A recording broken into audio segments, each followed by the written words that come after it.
Salut les Blooders, c'est Marcel.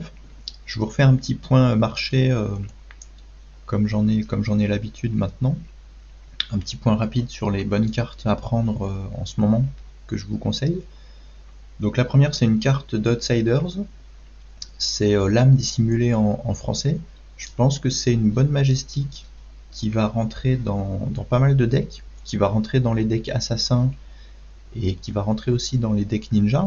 C'est une bleue qui coûte 0 et qui défend à 3 et qui a un effet intéressant, qui a un effet un peu à la Lunging Press, de booster une carte d'attaque assassin ou ninja de plus 1 en attaque réaction, et qui a une super synergie avec la légendaire Flick Knives, qui vous permet d'équiper vous pétez une dague avec Flick Knives, et puis vous la ramenez avec cette carte, l'âme dissimulée, quand votre attaque touche. Je pense que ça va rentrer ça va être un staple dans les decks assassins, que ce soit Arachni ou Uzuri, en x3.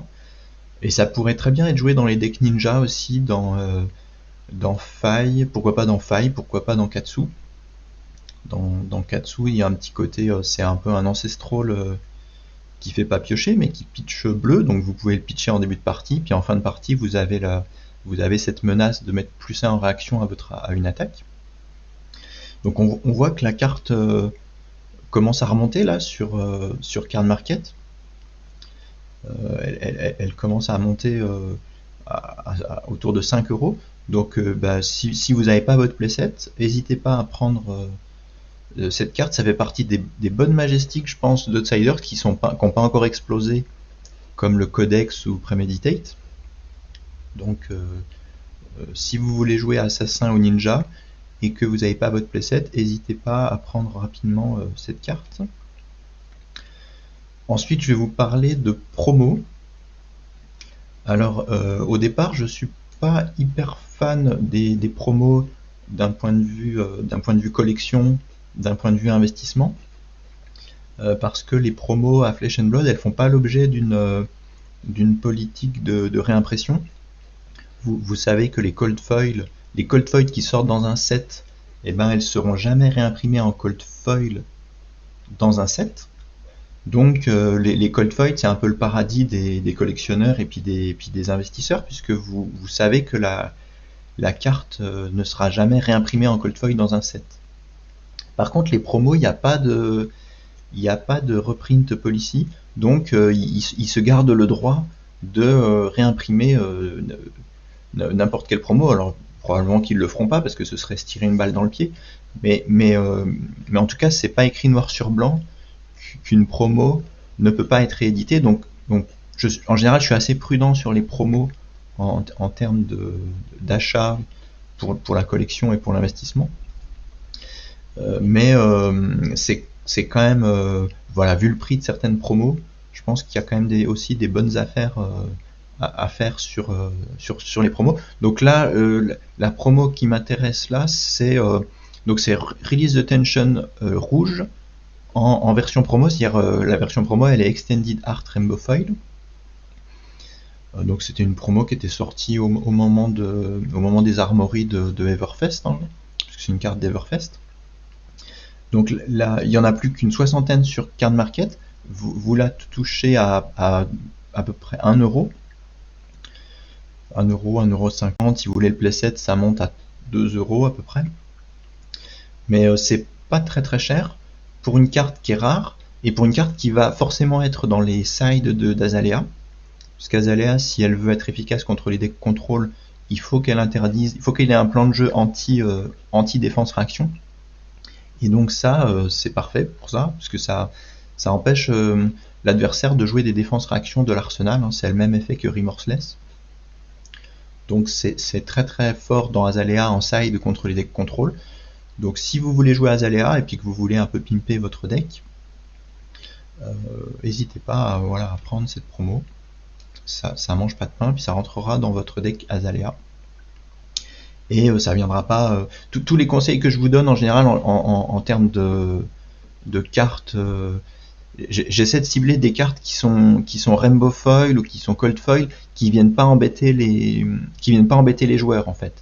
L'idée c'est que si Flesh and Blood a bien réussi son coup, je trouve, entre séparer le marché des collectionneurs et des investisseurs et séparer le marché des joueurs, parce que vous avez toujours une version de la carte qui sera pas chère pour les joueurs et la version collector qui sera plus chère mais qui concernera que les collectionneurs et les investisseurs. Vous n'avez pas besoin de la version la plus chère pour jouer. Et donc en général mes conseils c'est sur des cartes comme ça, c'est sur des cartes pour pimper ou pour collectionner. Comme ça vient pas pénaliser le marché des joueurs. Les joueurs peuvent toujours retrouver la version toute simple de la carte pour jouer à peu de frais. Ensuite, Blossom of Spring Cold Foil, donc c'est aussi une promo. C'est une promo pareil qui était sortie dans les armories, dans les LGS à l'époque du Classic Battles, puisque c'est une carte qui est dans Classic Battles. C'est un bon équipement de Blitz. Ça peut être une bonne alternative à Tunic en Blitz, puisque ça vous fait une ressource en action. Alors ça défend pas, mais ça vous fait une ressource en action. Donc c'est dans les decks aggro en Blitz, puis on sait que le Blitz ça favorise pas mal les decks aggro. C'est une bonne carte pour être joué en Blitz. Et donc il y avait une version Extended Art Cold Foil en promo qui était sortie, alors qui est assez cher, vous la trouvez à 12,50 €. D'ailleurs c'est pas cher, 12,50 €. Mais c'est une carte que je trouve très jolie, très classe, qui est très jouable et qui est relativement rare. Alors son seul défaut c'est d'être une promo, c'est-à-dire qu'un jour elle pourrait très bien sortir dans un set, mais je pense que si elle sort dans un set, elle aura peut-être pas cette illustration là ou ce traitement là Extended Art. Donc je vous la conseille quand même comme une très belle carte. Et puis alors moi j'y vois une référence à Birds of Paradise de Magic. Je sais pas s'il y a que moi qui vois ça, mais je trouve le clin d'œil plutôt sympa aux vieilles cartes de Magic. Ils sont habitués à ça, LSS, à nous faire des petits clins d'œil sur les vieilles cartes de Magic. Ensuite, alors là on n'a pas l'image, mais ensuite je vous conseille les deux cartes promo qui sont sorties donc aux AP d'Outsiders. Donc c'est les tokens. Donc vous avez un token double face Inertia Ponder Cold Foil, et puis vous avez la même chose avec Bloodrot et puis Frailty. Donc c'est des tokens double face Cold Foil qui étaient distribués pendant les AP d'Outsiders. Donc là c'est parti d'assez haut puis c'est descendu à 2-3 €. Voilà, là vous touchez encore à 3 €. Si vous en voulez plusieurs, ouais, c'est 4 €. L'autre c'est pareil, c'est 3 €, 2-3 € pour avoir des playsets. Enfin, quand je dis des playsets, comme ils sont double face, ça peut être intéressant d'avoir un de chaque. Comme ça, vous n'avez pas à retourner aux cartes, vos marqueurs dans votre tout le temps pour jouer. Et du coup ces cartes là sont jolies, il y en a, comme ça a bien descendu là sur Card Market. Je sais pas si ça redescendra encore, je pense que ça va plutôt remonter. Donc si vous voulez les tokens d'Outsiders The Cold Foil, n'hésitez pas à les choper maintenant. Il y en a pas tant que ça sur le marché. Ensuite je repasse sur des cartes qui sont pas des promos. Là on retrouve nos Cold Foil qui seront jamais reprint en Cold Foil, donc ça c'est plus sûr comme conseil. Donc la carte que je vous conseille c'est le Arcane Lantern Extended Art Cold Foil. C'était donc dans Everfest il y avait cette version Extended Art de la lanterne qui est vraiment très jolie, qui est vraiment magnifique. Je sais pas si je peux vous la montrer là. Ouais, alors là celle-là elle est complètement défoncée, mais la carte est magnifique et la carte est très très jouable, puisqu'en CC ou même en Blitz d'ailleurs, vous allez la mettre dans votre side quand vous jouez avec des armes à deux mains, quand vous jouez avec deux armes à une main, pardon, vous allez pouvoir remplacer une des deux armes par une lanterne pour avoir un Arcane Barrier 1 contre les Wizards ou contre Runeblade. Donc c'est très très jouable, hein, ça va rentrer dans tous les decks assassins, dans tous les decks ninja, dans les decks bruts aussi quand on joue les claws, ça peut rentrer. Dans les decks, alors pas forcément dans les decks warriors qui jouent à deux armes, parce qu'ils ont besoin d'attaquer avec leurs deux armes. Mais ça va forcément rentrer dans plein de decks vu que c'est une générique. Ça va forcément, ce sera très jouable. Et d'avoir la version Extended Cold Foil, ce sera quand même bien classe. Donc voilà, c'est un peu plus cher. C'est en Union Européenne, vous la touchez à près de 18 €. Donc c'est en train de remonter, hein. Ça a longtemps été 12, 13, 14 €, 15, 16 €. Et là, on voit que c'est en train de remonter, il n'y en a plus que 70 sur le marché. Donc il se pourrait que ce soit enfin, je pense que c'est un bon investissement à long terme cette carte, hein, vu que c'est une générique, vu qu'elle est très jolie et qu'elle est très jouable. Et puis alors mon dernier conseil de la semaine, c'est les Mandibles Rainbow Foil de Crucible Unlim. Alors si on se base sur, il y a une théorie qui dit que si on se base sur la façon dont sont imprimés le dos des cartes de Flesh and Blood, après Dusk Till Dawn, on irait dans les Savage Lands, donc on irait chez Rhinar. Donc c'est juste une théorie, hein, je ne sais pas si ce sera la vérité, mais en tout cas, si jamais on va dans les Savage Lands, la prochaine classe qui sera hype, ce sera Brut. Donc n'hésitez pas à prendre vos cartes brutes maintenant qu'elles sont pas que personne n'en parle, hein, elles sont pas très chères. Et donc dans les bons plans des cartes brutes, je trouve que Mandible Claw, donc la version Cold Foil qui était dans Crucible First, elle est relativement inaccessible, il y en a très peu. Je peux peut-être vous montrer à combien ça sort. Voilà, oui, voilà, les versions Cold Foil, c'est à partir de 125 €, 145 € pour les deux versions.